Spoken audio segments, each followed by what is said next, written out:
வணக்கம் மக்களே, சற்று முன் வெளியான செய்தி ஒன்று வெளியாகியுள்ளது. திமுக ஆட்சியில் பாதுகாப்பின்றி தமிழக மக்களாம் தேமுதிக தாவைக்கா ஆர்ப்பாட்டம் என அறிவிப்பு. வாங்க வீடியோவை முழுமையாக கண்காணலாம். அதாவது சென்னையில் விசாரணையின் போது கோயில் காவலர் ஒருவர் உயிரிழந்த சம்பவம் தான் அரசியல் கட்சி தலைவர்களையே கடும் கண்டனத்தையும் தெரிவித்துள்ளனர். அது மட்டுமின்றி காவல் அஜித் குமாரில் மரணத்துக்கு நீதி கேட்டு தேமுதிக தாவைக்கா உள்ளிட்ட கட்சிகளும் ஆர்ப்பாட்டத்தை அறிவித்துள்ளன. அதாவது இது முழுக்க மு.க. ஸ்டாலின் தலைமையிலான திமுக அரசின் காவல்துறை அராஜகமே நடந்த கொலை என்றும் அவரது ஆட்சியில் தான் நடந்த 25 காவல் மரணங்கள் அப்பட்டமான மனித உரிமை மீறல் என்றும் இதே தேசிய மனித உரிமைகள் ஆணையம் விசாரிக்க வேண்டும் என்றும் கூறியுள்ளனர். பதில் சொல்ல வேண்டிய முதல்வர் அவர்களே எங்கே ஒளிந்து கொண்டிருக்கிறீர்கள்?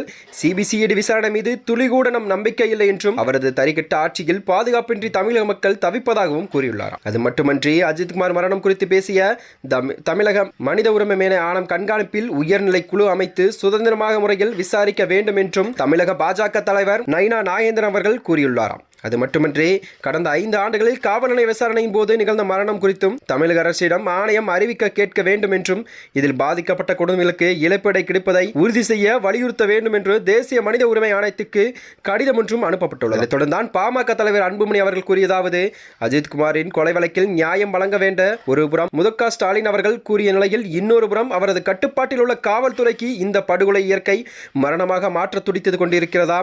தொடர்புடைய உயர் அதிகாரிகளும் கைது செய்யப்பட்டு வழக்கு தீர்ப்பு வழங்கப்படும் வரை பிணை வழங்கப்படாமல் இருப்பது உறுதி செய்யப்பட வேண்டும் என்றும் கூறியுள்ளார். அடுத்ததாக தான் முன்னாள் முதலமைச்சரான ஓ பன்னீர்செல்வம் அவர்கள் கூறியதாவது, காவல்துறை கட்டுப்பாட்டில் இருக்கும் இனி ஒரு மரணங்களும் ஏற்படக்கூடாது. வருகின்ற 2026ஆம் ஆண்டு தமிழக சட்டப்பேரவையில் தான் முதல்வர் மு.க. ஸ்டாலின் உறுதியளித்தார். அதன் பிறகு கிட்டத்தட்ட 25 மரணங்கள் ஏற்படுவதை பார்க்கும்போது காவல்துறை முதல்வரின் கட்டுப்பாட்டில் இருக்கிறதா என்ற சந்தேகமும் மக்கள் மத்தியில் எழுந்துள்ளது என்றும் அவர் கேள்வி எழுப்பியுள்ளார். காவல் நிலையத்துக்கு உள்ளேயும் வெளியேயும் பாதுகாப்பு இல்லை என்றும் அவல தான் தமிழகத்தில் ஏற்பட்டுள்ளது என்றும் அவர் கூறியுள்ளார். அது மட்டுமன்றி விசிக பொதுச் செயலாளரான சிந்தனை செல்வன் அவர்கள் விசாரணையின் போது மரணங்களே இல்லாத தமிழகம் நம் மாநிலம் தலைநிமிர வேண்டும் என முதல் தொடர்ந்துள்ளாராம். அதைத் தொடர்ந்தான் தமிழக வெற்றி கழகத்தின் விஜய் அவர்களும் எந்த அளவுக்கு கொடூரமான மனிதாபிமான அறவே என்று சாமானியருக்கு அநீதி இழைக்கும் அகற்றமாகவும் துறையாக மு.க. ஸ்டாலின் அவர்கள் நேரடி கண்காணிப்பில் இயங்கும் காவல்துறை இப்படி நடந்து கொண்டது மக்களின் கண்ணிக்கு தக்கதாக கூறப்படுகிறது என்றும் கூறியுள்ளாராம். அதனிடையே தான் இந்த பலத்தை வரும் 5ஆம் தேதி சிவகங்கை மாவட்டம் திருவனந்தபுரம்